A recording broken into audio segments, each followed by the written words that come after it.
And the focus is on how does that change in volume impact certain costs. We'll see that certain costs will stay the same regardless of how many units we produce, while other costs are going to change based upon the level of production. So we look at costs, and it can be classified as either being variable costs, what's known as fixed costs, or what's known as mixed costs. Let's begin with variable costs. Variable cost is a cost that will vary in total, directly and proportionally with a change in activity level. Again, variable cost is a cost that will change in total, directly and proportionally with a change in the activity level. Which means that if my activity level is increased by 10% or 25%, then my total variable cost will increase by 10% or 25%. However, my variable cost on a per unit basis stays the same at every level of activity. Now, that may seem a little challenging, so let me give you an example of what we mean by variable cost and how to account for that.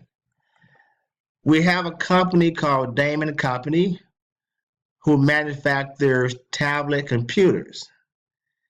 Each tablet contains a camera that costs $10. Okay? So the $10 is going to be the per unit cost per camera. And there's one camera inside of each of these different tablets. What the illustration is showing is our total variable cost based upon the number of tablets produced. And of course, the more tablets produced, it also indicates the number of cameras we're going to use. So what if we produce 2,000 tablets? Then we have to also use 2,000 cameras, right? And the cost of each camera is going to be $10. So notice that at 2,000 tablets, these numbers are 1,000, at 2,000 tablets, 2,000 tablets, the cost would be $20,000 for the cameras because the cost is $10 per camera. Now, if I was to produce 10,000 tablets, then the total cost for those cameras would be $100,000 because if I produce 10,000 tablets, I also need 10,000 cameras, and those cameras cost $10 a piece. Notice that my total variable cost is going to increase based upon the level of activity, but my variable cost per unit remains constant at $10. Okay, so this is showing my cost per unit, my variable cost per unit. Whether I produce 2,000 tablets or 10,000 tablets, my variable cost per unit remains constant at $10. But my total variable cost is going to increase based upon an increase in the level of activity. So this illustration is showing my total variable cost, and you see that the more tablets I produce, the higher my total variable cost. This is showing the variable cost per unit or per camera, which remains constant at $10 per camera, regardless of the number of units that we produce. Our variable cost remains constant at being $10. Fixed cost is a cost that remains constant within a relevant range of activity. Again, fixed cost is a cost that remains constant within a relevant range of activity. Fixed cost per unit varies inversely with the amount of activity. which means as your volume or activity level increases, then your fixed cost per unit is going to decline. Example, think about your rent. Or more, think about us renting a facility to produce a product. If we produce 1,000 units or 10,000 units, our rent remains the same amount, right? But if we look at rent in proportion to the number of units produced, the more units produced, then our fixed cost per unit is going to actually decrease. For example, our same illustration, we're saying that the facility used to produce those tablets, the rent is going to be $10,000 per month. So notice that if I produce 2,000 tablets, or if I produce 10,000 tablets, my rent remains constant at $10,000 per month because rent is a fixed cost. However, if I look at my rent on a per unit basis, based upon the level of activity, if I produce 2,000 units, then my rent is still $10,000 a month.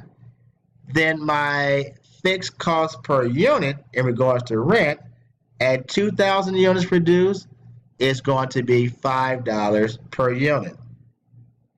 But if I produce 10,000 tablets, rent is still $10,000 per month, then my fixed cost per rent at 10,000 tablets only becomes $1 per tablet. So notice that the fixed cost on a per unit basis is going to decline with the increase in our level of activity. Okay, so this is showing the total fixed cost, which remains constant at $10,000 per month. This graph is showing the fixed cost per unit based upon the level of activity. And notice that our fixed cost per unit is going to decrease with an increase in our level of activity. Question. Variable costs are costs that you can read your options A, B, C, or D.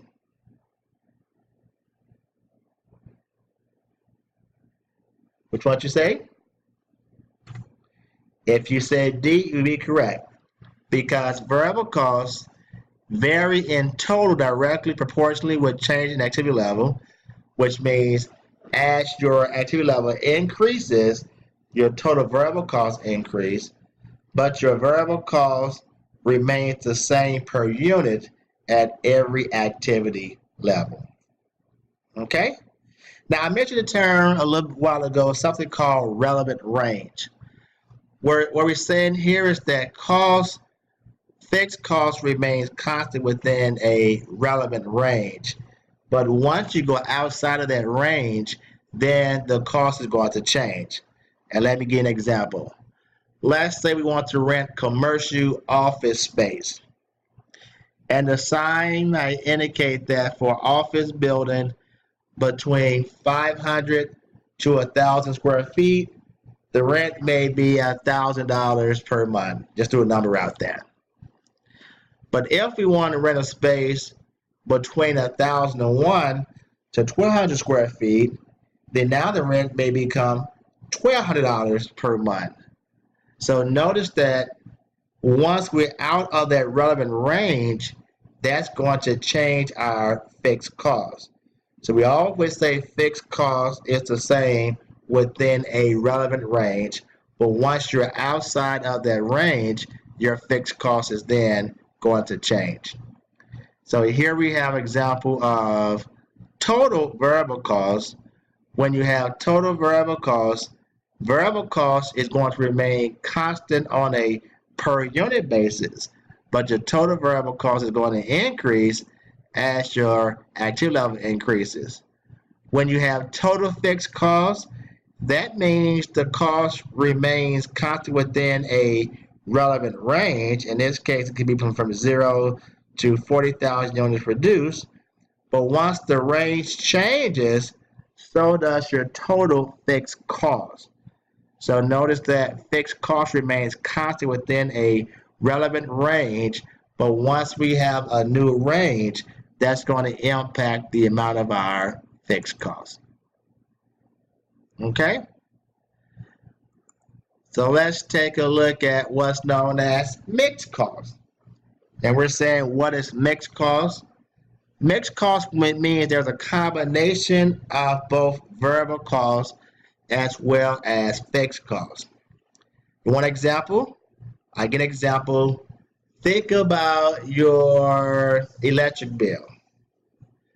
The electric bill may have a fixed cost where they may charge you, let's just say $25 per month is going to be your fixed cost. Because typically, even if your house was completely dark, no lights, no electricity being used at all, you will still get a bill for some amount. That's going to be the fixed cost portion of that utility bill. Then the variable cost is going to be the cost you're going to assume based upon the level of activity. The more electricity that you're going to use, of course, the higher your bill is going to be.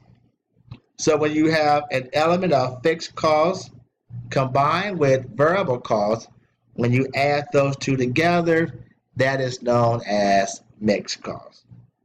Okay? So let's take an example of some different type of costs at different units, and you tell me if the cost will be considered variable, fixed, or mixed. So we have direct material, maintenance, direct labor, indirect materials, depreciation, utilities, and rent. And this is showing the cost at 10,000 units and the cost at 20,000 units. We're trying to determine which costs are going to be variable, which are going to be fixed, which are going to be mixed. So if it's a variable cost, the cost will remain the same on a per unit basis regardless of the level of activity. If it is fixed cost, the total cost remains the same regardless of the level of activity. But if you have a portion that's fixed and a portion that's variable, then that's known as mixed cost. Okay? So direct material is going to be a variable cost because at 10,000 units is $20,000, at 20,000 is $40,000. So our material cost is going to be $2 per unit. Direct labor is going to be variable. Notice that the labor cost is going to be $1.70 per unit, whether at 10,000 units or at 20,000 units. Indirect material cost is going to be variable because we see that is 1,000 at 10,000 units or 2,000 at 20,000 units. So our variable cost is roughly going to be about 10 cents per unit. Depreciation is going to be fixed because it's 4,000 at 10,000 units.